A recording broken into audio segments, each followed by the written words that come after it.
Coming to you from Austin, Texas on this sunny, relentlessly hot, and miserable day, it's Color Commentary. I'm Michael Petchek. And I'm Adrian Guar/Gonzalez. So, we went to F&M. How's your weekend been so far? It's been good. I went 310, whatever the one with the draw is at F&M. 301. Yeah, 301. So that was nice. Playing Affinity, per usual. Did a lot of testing of the Thought Picker control deck over the weekend on Moto. It is a lot of fun. Thank you, 13th Fox. I might have to throw that one together. I think I have everything. It's pretty fun. I'm thinking about playing it in paper. It just feels so oppressive when you have ultimate control over your opponent's draws. Like they have 0 cards in hand, you have a counter spell, and you're controlling all their draw steps. Like that's the dream, and I got to live it versus a mono green deck. I imagine, like I played it against Affinity too, and it's a little bit worse because you can like pick their card, but then they can thought cast. Yeah, and sure. So it's still maybe drawn to a gas card anyway. Did you go up against any like actual blue control decks? I played against Teachings, which I don't know if I was playing it wrong, but they're like the pure control deck, right? And they're playing like Evankar's Justice, which is really good against all my creatures. Yes. So I'm not really sure. I think I may have actually won that match. I can't really remember. See, I feel like because I've played decks where mill is the win con before, and the teachings matchup is sometimes pretty good as long as you kind of have a feel for what the deck does. Because they're drawing so much anyway. I feel like I won that game with Gurmag Angler. Oh, just bashing in? Yeah. That works as well. I played Turbo Fog in a miscalculated attempt to gauge the meta because the week before this week, we had a lot of really simple aggro decks. And I was thinking, man, Stompy seems great when I have, a bunch of fog effects and I'm just going to slowly grind them out. Turns out this week, everyone showed up with Delver. And then you played against Pig Trinket in the last round. I saw that. I did. And I goofed up and forgot about the interaction between Fume Spitter and Wickerbow Elder. And when your win con is 4 copies of an enchantment, it's real bad when they can just keep blowing it up for 1 green. So, yeah, that's on me. I did terribly, and that was me trying to make a meta call. But it happens. Especially when you're me and you're playing like dirtily jank decks all the time. I did play against an Esper Tordex deck that I think we'll be covering in a coming episode here because that deck was really sweet. Yeah, it's pretty cool. It's got what, like an Oromancer.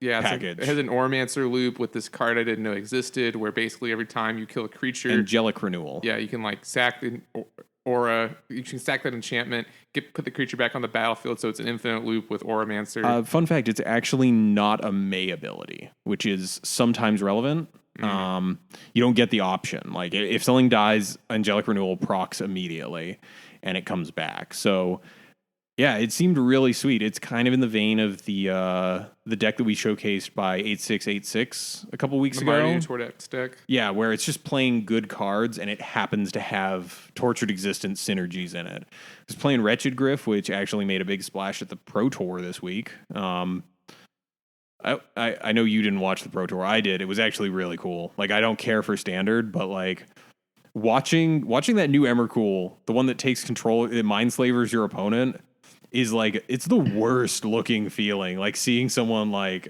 realize, oh God, I just have to sit here while they play my hand. And then you do get the other player gets another turn after that. So it's not just, like you can't slaver lock someone with it, but it just looked miserable to play against. And it looked pretty neat. Got won by Lucas Blohan, a Czech Republic player. So, one of my countrymen, my family's from there, but no, Pro Tour was actually really good this time around. One last thing before we move on to our deck tech for the week. Our local game store, Pat's, is having a big tournament. Yes, we are doing a Rags to Riches style Pauper brawl. I think it caps at 72 people, I remember hearing them say. Your boys over at Color Commentary are going to be streaming it. On Twitch. We're going to be trying to figure out a good Twitch setup. We're going to be doing some commentary. we'll keep you guys posted on it. But it should be super cool, and we're hoping to see a bunch of neat decks. And if you're in the Austin area, first place is a Tarmogoyf. So, maybe you want to come out and come on out, meet us, meet and greet. I believe it's at the end of August. I want to say it's August 28th. Yes, it is August 28th. And I believe it starts at like 10. Deck registration's at like 9, so you got to be there bright and early. But I mean, if it's Magic tournament, right? If you've been to a GP, I've been to GPs where you got to be there at like 8 a.m. for deck registration. Yeah. So it's don't let that dissuade you. But it's going to be a good time. You can meet us if you haven't already. If nothing else, check out the Twitch stream. We still have to get that all set up. I don't believe Color Commentary actually has a Twitch account yet, so we don't. We're going to be setting it up. We're going to be we doing. Could do YouTube too, but let's do Twitch. I don't know how to stream on YouTube. I know how to stream on Twitch. So let's go with the devil we know. But yeah, that'll be cool. We'll have more details to follow. We'll probably be posting about it on the subreddit and probably on Twitter, and should be a good time. Like, I'm hoping it's not all a certain combo deck, but we do have a pretty big legacy contingent here, so I'm expecting to see stuff like burn in paper, which is kind of a rarity because it's a very expensive deck to put together in paper. Yeah, well, Chain Lightnings have gone down at least, so they're like $4 now. Yeah, for the EMA one, like it. I fully expect to see it in paper, and I've seen it once in paper, I think, and I don't know. It's going to be interesting. I'm really curious as to how the meta is going to shake out. We're looking forward to casting it because it also relieves a lot of the stress of us playing in it. Yeah, right.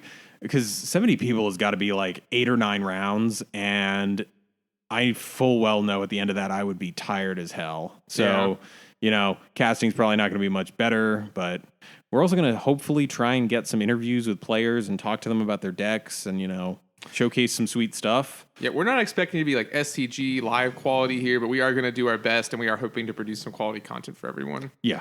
As always, bear with us. We're not the best at this. We don't have any real audio or video production credits. So, but yeah, let's move into this deck tech. So, I know we kind of talked some crap about Nimble Mongoose, but it actually has shown up in 3 5-0 finishes now. We're talking about blue-green Threshold, and this list is pretty low to the ground. It actually kind of reminds me of the blue-black Angler decks a little bit. It's got a lot of the same sort of spell suite, but in terms of the creature suite, it's much different. It's 4 Delver Secrets, it's 4 Nimble Mongoose, and 3 copies of Werebear. And I would like to point out that those 7 spells are the only green spells in the main deck. Yeah. The rest of the deck is blue. I mean, this is very much a blue deck that happens to splash 2 very efficient threshold-based beaters. And when you look at the spells, like you're looking at a lot of what you're probably expecting. It's got Brainstorm in there because it is running the 4 Evolving Wilds. Not, obviously we've discussed Brainstorm before. It's not ideal in Pauper. It's a little better here because of Mental Note and Thought Scour. Yes, they were running 3 Mental Note and 4 Thought Scour. Again, holdover from the blue-black Angler deck, Angler Delver. Also helps you know each one of those is 3 cards, like 2 of those in a row, and then like 1 other spell. You're on Threshold already. Yeah, I feel like it's mostly it's card selection and a Threshold enabler. I think the other cool thing is I've seen actually footage of people fiddling around with this deck. You can use this as a combat trick. Yes. If you're under Threshold and you're less than your 3 cards are less away from Threshold, you can just kind of Thought Scour after blockers are declared and maybe, completely blow them out. Yes, that is a neat little trick. We got 1 mainboard Dispel, some 4 copies of Ponder because Ponder is just great in any deck where you need to flip a Delver. What else we got in here? We got 4 Rune Snag, which I think is interesting. That's the sort of ancestral knowledge style, accumulated knowledge styled counterspell. Yes, and in this deck, it's great because you are probably milling some of these anyway. Yeah.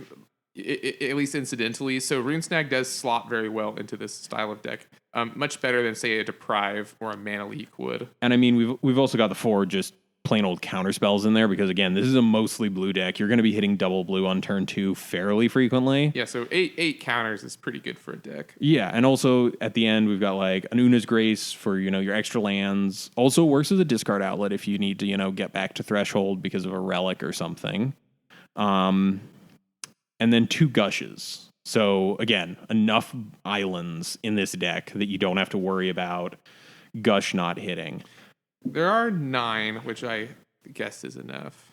Yeah, I mean, you're only running 2 Gush, and you're drawing a ton of cards anyway. Oh, Yeah. I didn't touch on this. There's 4 copies of Vapor Snag, so, just kind of the tempo answer. Hit your opponent. It's a hell of a card. It's a hell of a card. It can be defensive, You can get your guy out of a bad block situation. I don't know. Seems real good. And then our lands, we got 4 Evolving Wilds to help out with that the brainstorms. And also because there's only 1 forest in the deck, helps you hit that a little bit more regularly. 9 islands, 4 Thornwood Falls, the blue-green gain land from Cons. I might build this deck. I was kind of thinking about it. I'm actually not really that into it, but maybe that's because I don't respect it very much. So and the reason is when I'm playing Affinity, this is a deck that it's like one day my creature will be a 4/4. It's like my creatures are already 4/4s. They just come out as 4/4s. Well, more accurately than that, only one of them becomes a 4/4. One of them's a 3/3. One of them's a 3/3. Now, so I would say this deck probably wins more because it resolves one of these cheaper creatures and then can hold up counter magic the rest of the game. Yep. But I think Nimble Mongoose is a good card. I just don't know how I feel about it in the format still, just because 3/3 is so blockable. Yeah, it's and the Shroud, is a little rough in terms of you'll notice this list doesn't run like a Bone Splitter or something, which usually is great when you pair it with Delver or other cheap evasive threats. But Nimble Mongoose can't get equipped, and Werebear can and Delver can, but sometimes I'm sure this deck has board states where it's like 3 Nimble Mongooses, and that's, their creatures. I also played against this deck on Moto with Affinity, and I beat it by just playing a bunch of 4/4s, waiting the whole game, playing a relic, cracking, and then my opponent conceded when I cracked the relic. Were you playing against the blue-green one or the blue-green-red one that I've seen? It was blue. Oh, it might have been blue-green. I think I remember him having lightning bolts. I think it was actually Teamer. Yeah, I think the Teamer one that I've also seen that one, and it seems very, very rickety because that 3-color mana base is just a little too much for a deck that kind of wants to be the aggro tempo deck. Now, that being said, Pauper, as we've talked about this in the past, Pauper is not Pauper. Magic. Magic is like the deck isn't good until someone is like, look, I've consistently gone 5-0 with this deck. Right? So I'm not saying this deck is still so new that it's really hard to actually I think judge how good or not good it is. I think I just don't respect it enough because I, like most Magic players, am very averse to change. So here's the thing. I'm looking at this and I'm seeing, the only thing I can think of where this is a really bad matchup is potentially like Mono Black, which is very weak right now. Something with a lot of removal in it. I feel like this is a miserable matchup against Teachings. Yeah, because they have so many edicts, they just don't care if you have if I were a control deck playing, 4 to 6 copies of an edict, I would not feel bad about edicting any of these creatures. And I think that's actually a big weakness of this deck. There are only 11 creatures in this deck, 31 spells, and no way to recur these creatures. Well, so especially when you compare it with something like, let's throw out the option of Delver Fiend, which is another very creature-like deck. They're usually around 12, a couple more in the board. But each one of their creatures individually can win the game. Exactly. These unchecked can get in there for all the damage. But I don't know.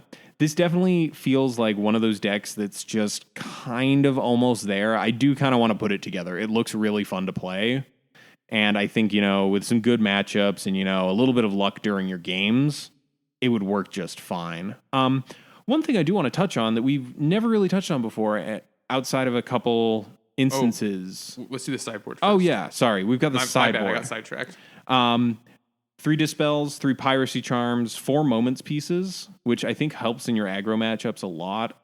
2 Naturalize, and 3 Stormbound Geist. So, they can go up to 14 creatures. So, do you like Storm? Nah, never mind. I was gonna say, do you like Naturalize over Gleeful Sabotage? But I guess your creatures aren't all the same color, so maybe. I mean, a decent chunk of them are green, though. I feel like Gleeful Sabotage would be better because Gleeful Sabotage costs 2 anyway, right?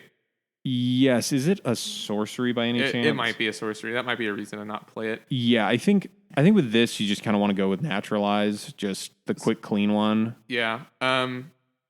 Interesting to note, something I noticed here, there are no Hydroblasts in the sideboard. I wonder if that is a budget concession or if that is an actual design choice. Because all these cards seem good. So here's the thing. Dispel hits a decent amount of Red's big, damage spells. It doesn't hit the creatures, and I don't know. I just don't see this deck being dreadfully weak against the red decks that you're going to face off against. I don't know. Maybe I could see cutting some of the dispels in favor of Pyroblast or Hydroblast if you've got a lot of red in the meta. But I think right now there's just I guess Drake is a thing. I don't know. Someone's 5-0'd with this list 3 times though, which same means person? I believe it was all the same guy. Very person. impressive. Yeah. So there's something right about this, and it might be a case of, this is a tricky deck to pilot, and it could also just be those 5-0s are lucky, all the good matchups right in a row kind of deals. Better lucky than good, as my opponents tell me. And one thing I do want to touch on as we kind of move out of this segment is the cost of this deck, because we've touched on the budget concerns with relation to Pauper. So this deck right now online is $23.44, and in paper it's $41 even, which is dirt cheap. If you have a problem paying this much for a Magic deck, and I think we've said it before, Magic may not be the hobby for you. That's 2 drafts. Well, so actually, let me hit you with this as well. Look down the list of this. 3 drafts, maybe. Delver's Secrets, super applicable in the rest of the format. Brainstorm, fairly well played. The Dispels are a super popular sideboard card. Mental Note and Thought Scour can go into the blue-black Angler deck. Also, Ponder's a staple. Vapor Snag's pretty staple. Counterspell's a staple.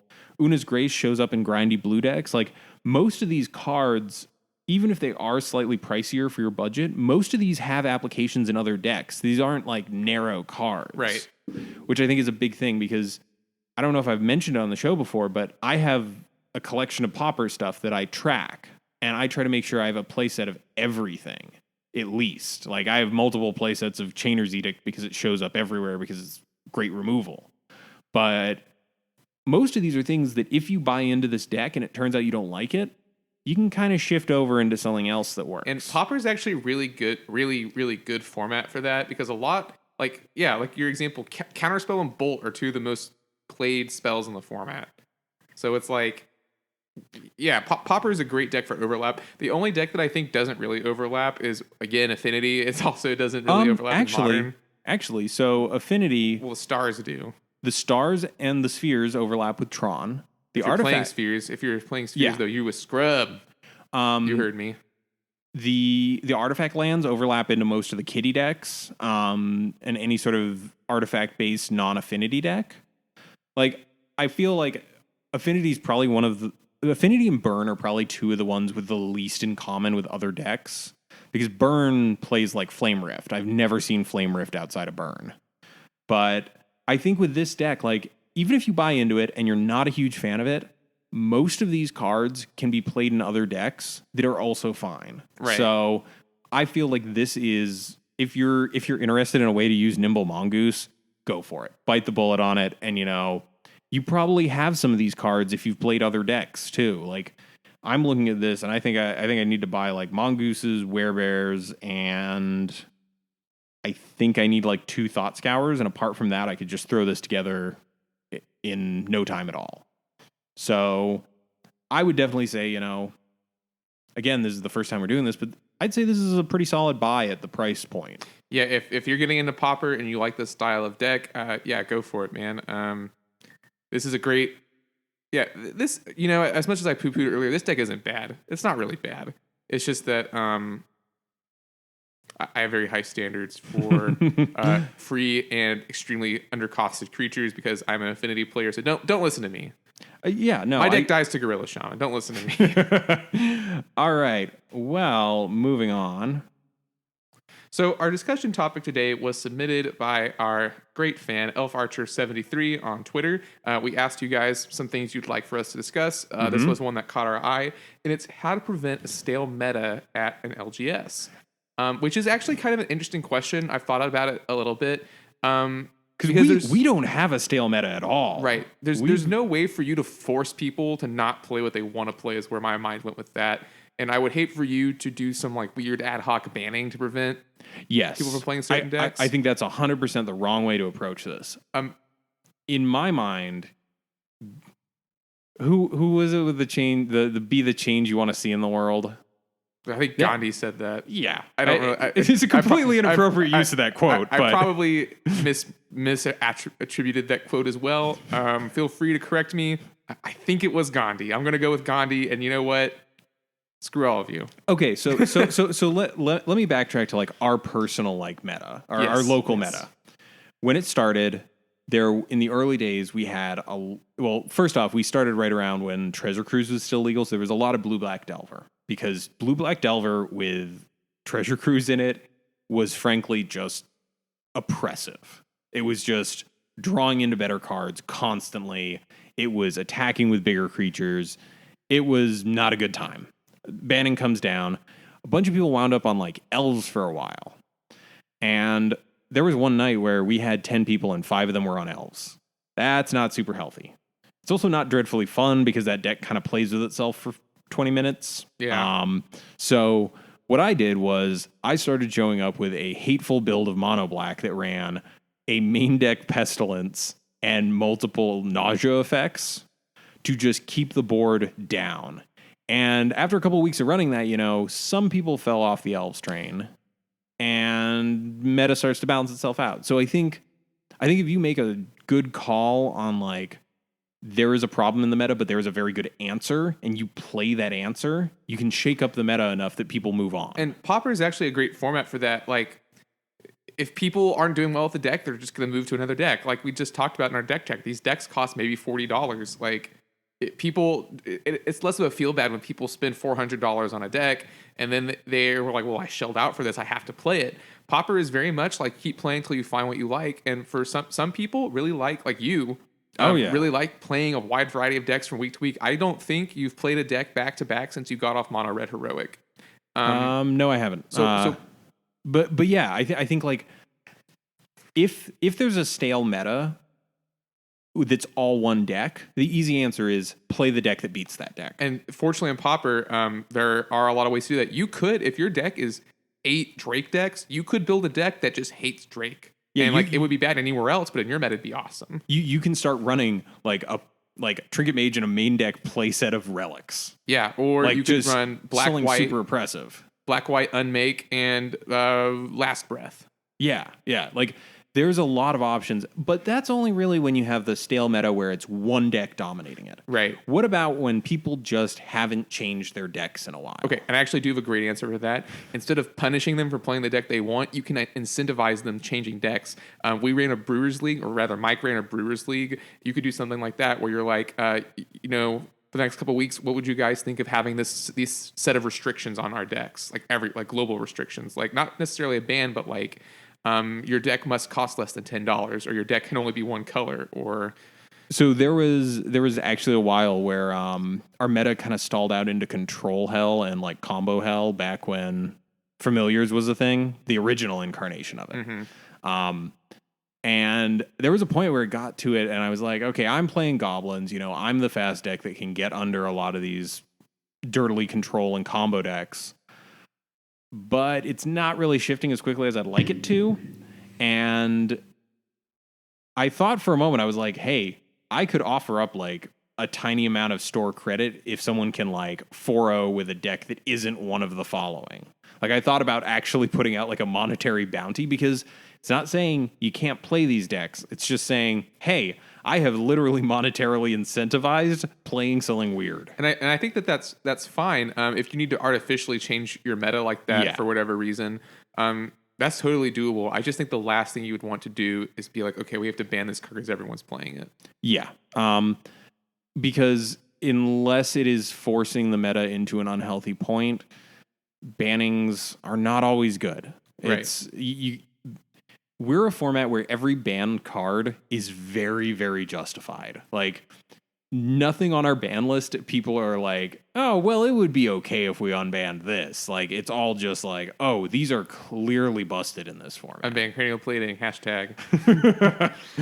But I think that when your meta gets stale, the best thing you can do personally, outside of like asking people if they'll play other decks, which isn't guaranteed to work. You don't have autonomy over other people. I guess that's not autonomy, is it? Autonomy is specifically you.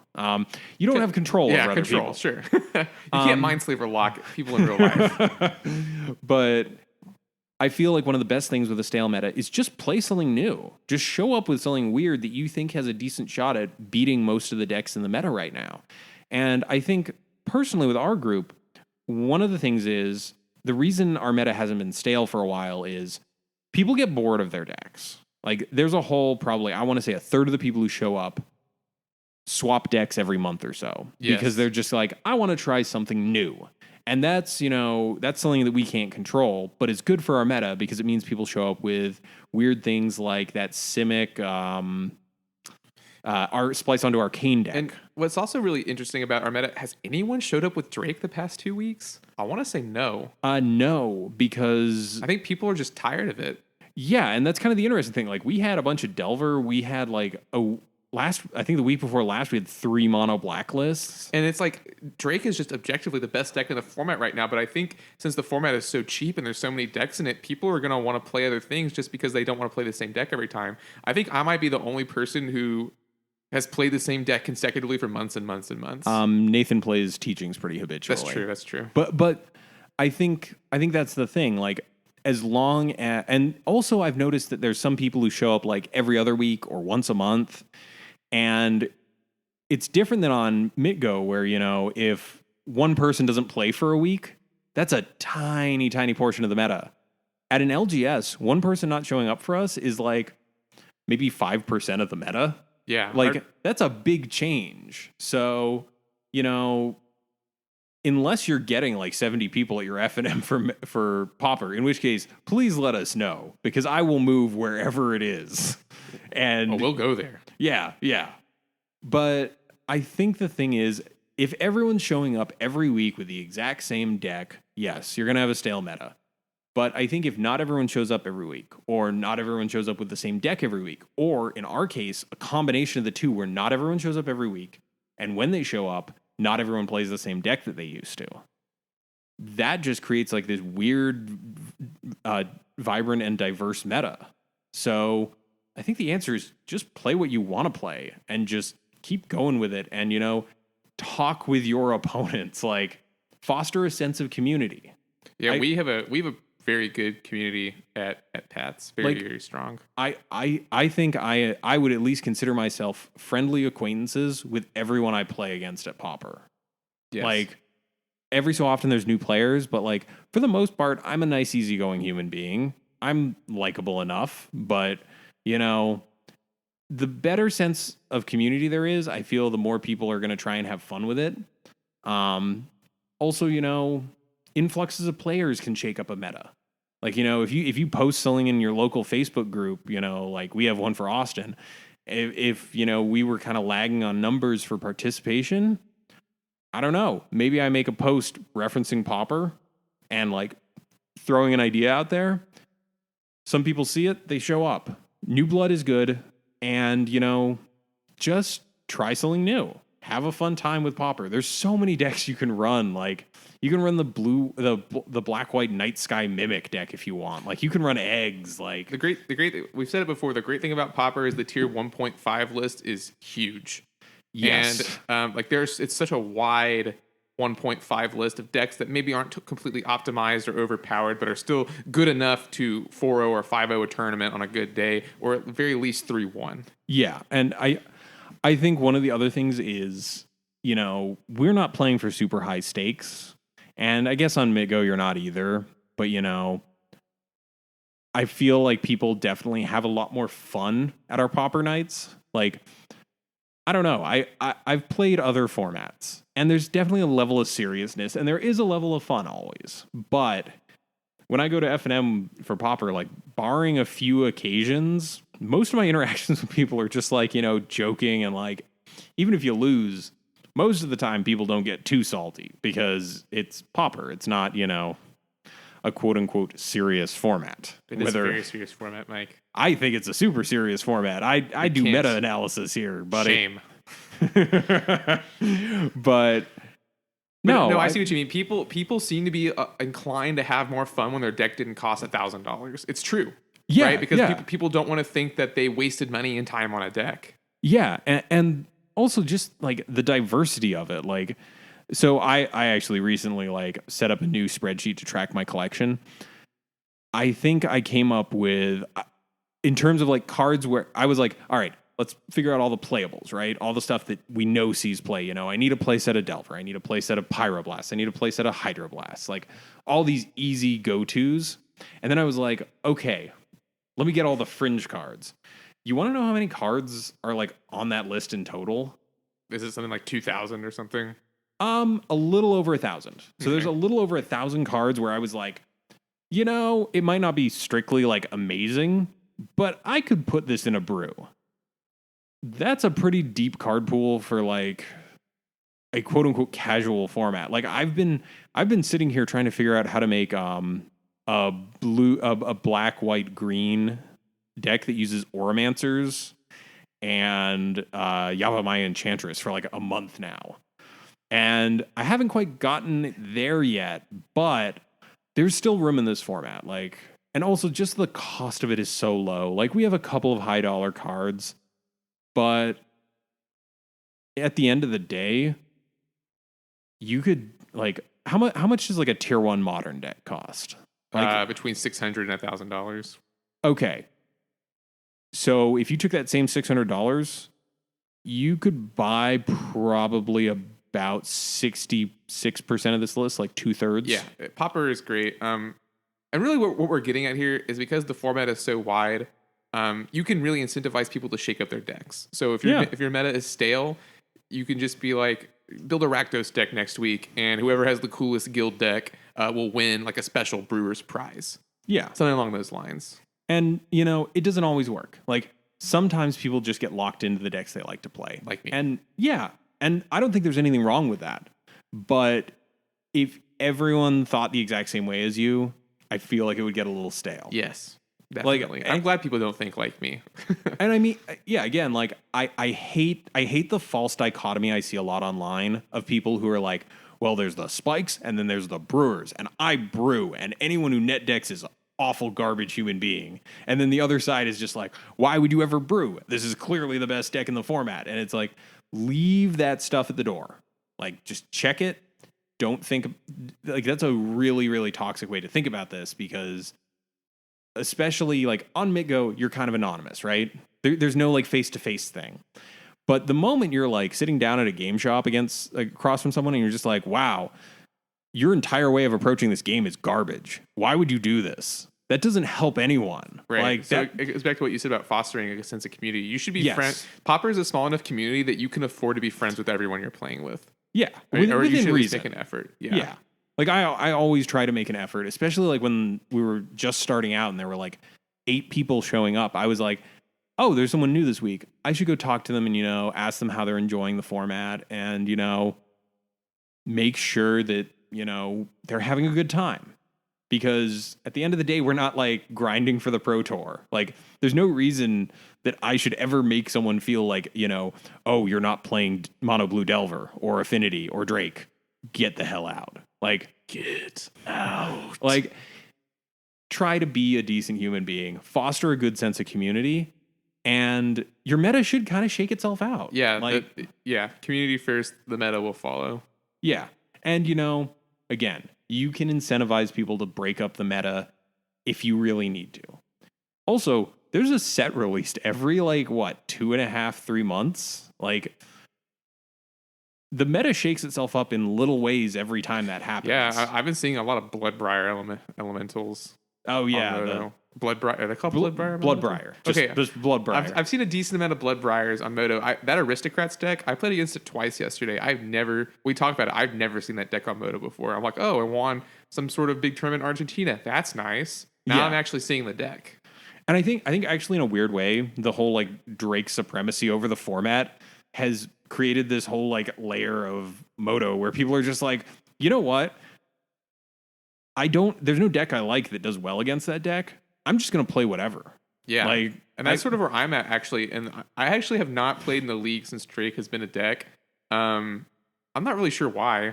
You have a decent matchup too. Yeah, but I don't know. I want to play some fun decks that we talk about on the show, and I just don't want to spend money on a tournament for it. So tournament practice is a good place. It's a good place. Yeah.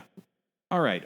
And moving onwards, we've got another topic again sent in by Elf Archer 73, who interacts probably the most with us on Twitter. So shouts out to them. And it's about unifying paper and online as a format. Right. And this actually came up in our community very recently, where a shop was saying that they wanted to unite all of our ban lists and just sort of make it so that Pauper is a uniform force in Austin.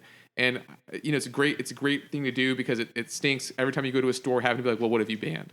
Yeah. Right. And so I think what we've decided and what Austin as a whole has decided is to go with, if it was a common on Gatherer, it's legal, except if it's on this small ban list. And you just extend the ban list to the problem cards, him, Sinkhole, Grenade, High Tide. And so, because Wizards has said they're not going to unify this format. Yes. They have no plans to do so. It's not a huge concern for them, and I get that. We are a relatively small portion of who they care about financially, and at the end of the day, I can't fault them for being like, yeah, no, we're not going to spend time resolving a format of people who pay, like, on MidGo, like, 0.1 cent for a card. Yeah. Like, we're not their big ticket item, and I totally get that. So whenever we get, like, scraps, I'm still thankful. But... So there's two big camps, right? In terms of paper, Pauper. Do you use only... Oh, I guess there's three, kind of. Do you use only stuff that's been printed at paper, common? Do you use stuff that's only been printed at online, common? Or do you use both? In my opinion, you have to use both and then use a ban list. Because can you imagine the format without Chainer's Edict? Like, I can, and it makes black a worse color. Yeah, I just... So let's get the heart of the matter for me. People want to be able to play the same deck on Moto that they play in paper. Yes. That's a big thing for me.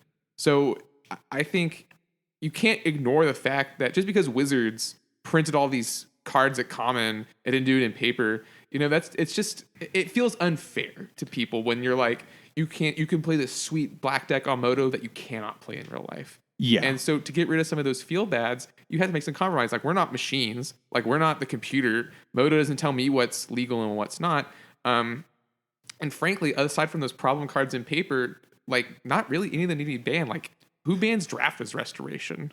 Or Mesa Pegasus. And it's a lot harder to explain to a player, oh, all those cards that are legal on Moto are actually not legal in paper. And the vice versa. Like, can you tell me what sets you need to check to see if they're legal on MidGo? They're Masters Editions in VMA, right? No, but I'm saying, like, the ones that are released in paper, do you know what the cross-section of cards that are available in the combined pool that aren't available on MidGo is? It's all from, like, early expansions that didn't get reprinted in Masters Edition, right? So if you do a filter from Alpha through to... I want to say it stops at, like, Antiquities or something. It's right before Mirage. Okay. So I want to say it's like Homelands was the last thing before Mirage, maybe? You do a filter of all those sets in chronological order, of course. So you got to go and track down a list and find out which sets those are.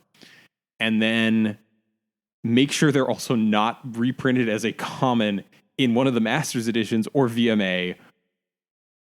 And then, only then, do you realize these are the cards that are the difference in terms of what was printed in paper at common and never showed up online. It's very small. Yeah, it just doesn't make a lot of sense to not try and combine them some way.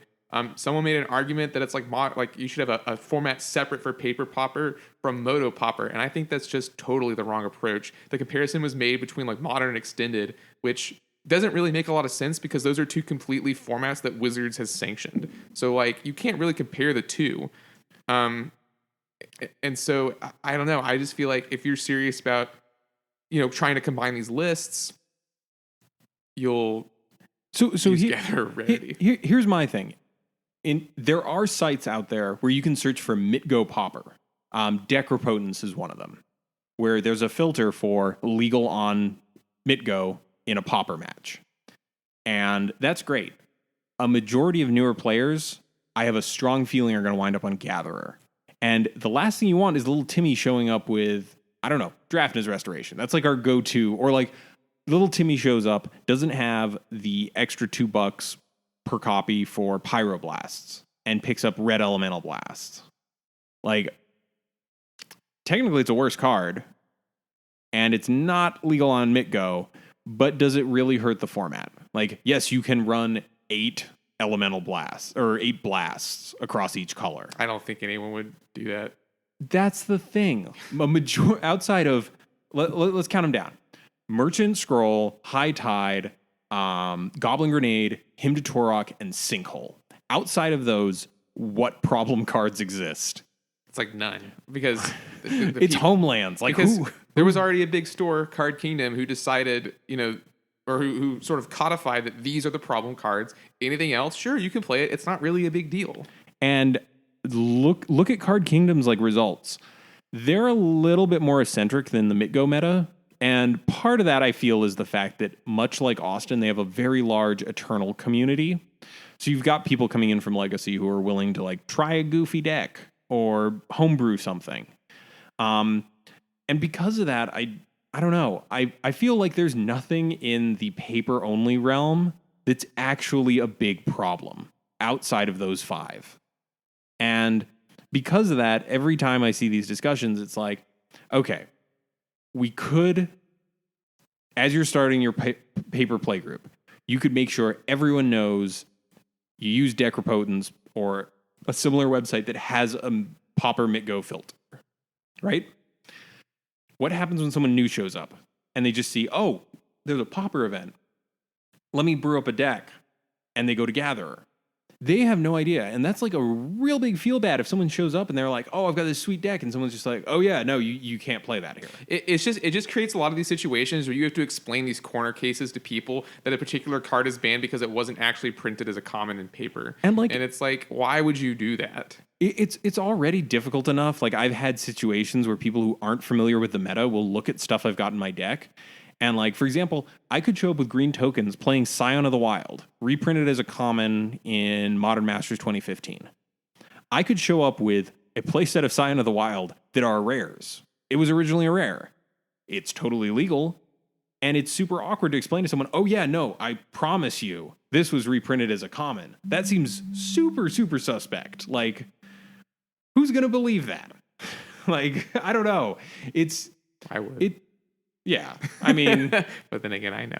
Yeah, I don't know. It's just, there's already this level of frustration in that respect, and making it worse by being like, oh, you can't play this weird niche subsection of cards that aren't actually dreadfully good. Like, I don't know. I feel like, sure, it does allow for a little bit of like weird corner cases where you have to play against a card you never played against. But on the whole, I feel better about like, maybe someone does show up with some weird brew that features some weird card I've never heard of, and we have to deal with it. But up until that point, like, most of those cards are bad. I'm not worried about something from Homelands breaking the format.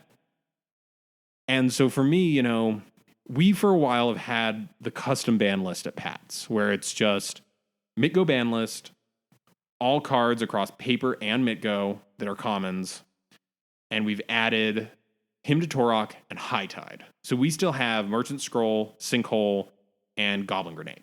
But because of the unification efforts taking place in Austin, we're thinking about switching over to the other list, right? Yes. I think the Card Kingdom ban list is fine. I lose a little bit of reach with Goblins. I like Goblins. It's a pet deck. I'm willing to admit format's probably a little bit more stable with it on the ban list. Yeah. And I think moving forward, like, I think it would be a great thing if we could get some sort of online community for people who are playing in paper, so we can finally like come to a decision. Like, people from all over the world just sort of unify on this one list where it's like, here's the legality, here's the banned cards. This is how we run Pauper. Because it would be great for me to be able to, you know, say I move out of Austin, say I see, you know, wherever I move after here, there's a thing in the Magic group. It's like, hey, we're hosting a Pauper night. I would love to be able to be like, okay, great. Are we using the paper Pauper ban list? And just have that be a known quantity. Yeah, they would know what you're talking about. Exactly. Like, instead of having to be like, well, are you using the Card Kingdom ban list? Are you using the Card Kingdom rules, card pool? Like, what's going on here? And then like this huge comment chain. It's just frustrating. It would be great if we had a standard, right? Yeah. Honestly, it would be great if Wizards just came out and said what they wanted, because then all the work would be done for us. And we wouldn't have to keep ad hocing this, because it's like every time someone gets into Pauper, they think that they have to reinvent the wheel, and it's like, no, there are standards that already exist. They just might not be known outside of the community. Yeah, I would love for there just to be, like, obviously Wizards saying here's how paper Pauper works is the easiest, because then there's a document online on the official Wizards site where you can just link people and be like, this is how the format works. That'd be great. I'm not holding out hope for it. No, they said it's not happening. And in fact, you know, in this case, the best thing we can do as a community is try and figure this out. Like, figure out what the healthiest option is and the easiest option that makes this format accessible. It's kind of like the old days, right? Where you had to actually put up a filter for all of your commons on Moto, and you could only play it in like the tournament practice room, because it was not even officially a format yet. Yeah. Sort of like the Wild West days of that. So, yeah, I just, you know, there's not a whole ton of Pauper playgroups out there. I've seen maps that have been put together, and there's like a handful in each country. There's more in the US because, you know, we're a gigantic country, almost unnecessarily so. And there's not a whole lot of playgroups in the great scheme of things. Like, compared to standard, we are a drop in the bucket. So maybe it's time for us all to try and come together and be like, all right, everyone gets a representative from their like store, and votes are cast. And we just decide for once and for all, how does this work? And then if anyone else doesn't want to, like, if anyone wants to run Pauper in a different way, that's their own business. But at least there's this standard where it's like, these are the immutable, like, standard rules for Pauper. Because you can play Magic however the hell you want. That's what's great about the game. Yeah, like, you can play a cube, you can play vintage, you can play standard Pauper, you can play noble. Noble is a format where you get, I think it's I gave Mike a look, and now he has to explain. 60 card decks, one rare or mythic, 5 uncommons, the rest commons. I don't like that. But you can do it. Like, that's the thing. There's all these different ways to engage with this game. I just want there to be a nice standard where it's like, I'm going to sit down and I'm going to play some Pauper in real life. I know what to expect. Mm-hmm. So, you know, this is definitely something where the community needs to, like, all be involved, because Wizards isn't going to do it. We need to come up with something on our own. So I think it's a good thing for the format, though. I think it's great. I think it's great that people want to unify a standard, right? So a great example of, like, the weirdness between these two, the paper and online card pools, is Conspiracy. And we've actually got Conspiracy 2 Take the Throne coming out in about a month. Yes. So there could potentially be some downshifts in rarity that will not affect Moto Pauper. There's also going to be new cards, because there's a whole chunk, like, for example, Wake Dancer just got downshifted in EMA. That's been available for people using a unified or paper-only list since the original Conspiracy. That's a year or two. So, and did that card really? No. Yeah. It did. I think it's a fine card. I mean, I'm just saying it didn't exactly make a splash. But here's a better example: Custody Squire. It is a 3/3 flying for 4 and a white, and it's got the will of the council thing where everyone votes. And in this case, it's you pick, I think, a creature, artifact, or land or enchantment in your graveyard, and then everyone else does at the table does the same. In this case, only your opponent. And each card with the most votes or tied for the most votes gets returned to your hand. So it's got a very nebulous, like Gravedigger, Oromancer, Tilling Tree Folk. So you pick a card and they have to pick the same card, basically. They can pick something else. Or if they want to give you 2 cards, yes. Exactly. They don't. But that's missing from MitGo. Will of the Council works fine on MitGo because Coercive Portal's in there. And we got this weird thing where it was... Conspiracy came out when VMA came out, Vintage Masters. And so they ported some of the cards from Conspiracy into this custom set only on MitGo. Anything they didn't make it there. And we've got a new one coming out, and does this change anything? Like, are they going to do it online this time? Yeah, because I believe you said the reason they didn't is because there were some issues with the actual Conspiracy cards. No, it wasn't the conspiracies themselves. Those can just exist in the command zone, and they're treated, they'd be coded the same way emblems are, because those also exist in the command zone. The issue was the cards like Agent of Acquisitions, which you drafted face up, which A, is already an issue. Like showing the whole table that you drafted something, already a problem. On top of that, it has the ability... During the draft, you can turn this face down and draft the entire booster you are looking at. I imagine that's a coding nightmare. I have heard horror stories of how MitGo codes regular cards. This is an absolute nightmare. They can't program that efficiently. So the question is, does Conspiracy 2 get online? And I mean, they might design this one so that it can go online because people loved Conspiracy. I have drafted... personally 2 boxes worth of Conspiracy. It's a fun set. It's a fun set. Yeah, no, it's a super fun, goofy multiplayer experience. This new one looks sweet. It's got new characters. It's got a weird mechanic where someone's the monarch, where someone like just has this basically I like think you mean the monarch. Yeah, we can do the Venture Brothers jokes, but it basically it's basically like King of the Hill kind of deal. Yeah. Where one player is the monarch, and if you deal damage to that player, you become the monarch, and it just kind of makes people target you. I have no idea if it's going on MitGo. I don't think I've seen an announcement one way or the other. But honestly, sets like Conspiracy, for me, are a bigger gap for Pauper Online than the old sets ever were. So... we could have some weird card that comes out that only paper players get access to. So I'm really hoping that, Wizards can make this work online, or at least makes all the cards available online. Yeah, because even if you don't have it as a draft set, you can still offer them as boosters. Yeah, or even, if there's nothing super, super high powered, they could make a standalone product like the Deck Builders Toolkit, which is just like play sets of each of these cards. Assuming they don't reprint anything sweet like they did in Conspiracy, like Swords to Plowshares. Like, that set had a lot of value in it. Also Brago. Like, there were some sweet cards in that set. Yeah, but in terms of the economics of things, because Wizards, quote-unquote, does not pay attention to the secondary market. They kind of have to. As soon as they acknowledge it, the issue, from what I'm told, is if they acknowledge the secondary market, it becomes gambling to open booster packs. Gotcha. It's apparently this legal thing where they can't ever acknowledge the secondary market existing, despite the fact that they work with companies like Channel Fireball. So there's this whole weird thing, and they could definitely, release a box set online, which is just like, here's all the new stuff. Even maybe it's just the new cards. Maybe it's not, any of the reprints. It's just, here's this product, it's $30, you buy it online, you get all the new cards. Not, their usual modus operandi by any extent, but it would work.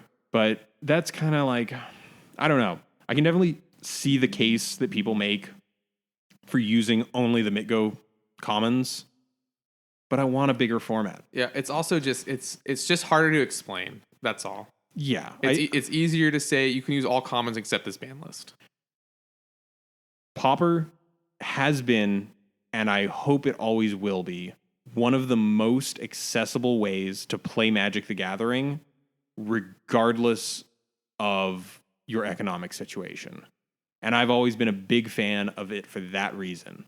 It means that people who are just starting out can play a real format with a very, very in-depth meta, and they can learn the game for pennies on the dollar. If you're online, what does burn cost now? It's like $10. It's like $10. It's super cheap. It actually doesn't the MitGo account itself cost 15?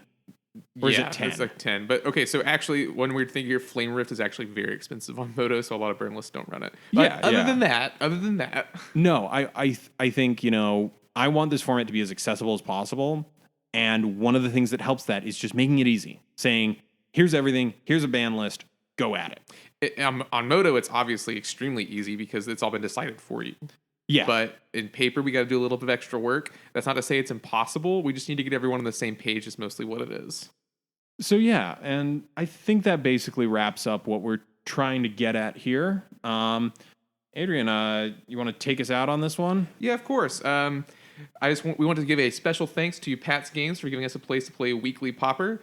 Special thanks to L for the use of his song Quantitative as our theme music. You can find that and other great tracks on his SoundCloud under the name LLL. Please remember to subscribe to us on YouTube, follow us on Twitter, like us on Facebook, and more importantly, if you like the podcast, share it with your friends. We want to create great content for everyone, so the more people who listen to us, the better our plans for world domination go. We're also on iTunes, and if you subscribe to us there, please leave a review because it really helps us out. Constructive criticism is always welcome.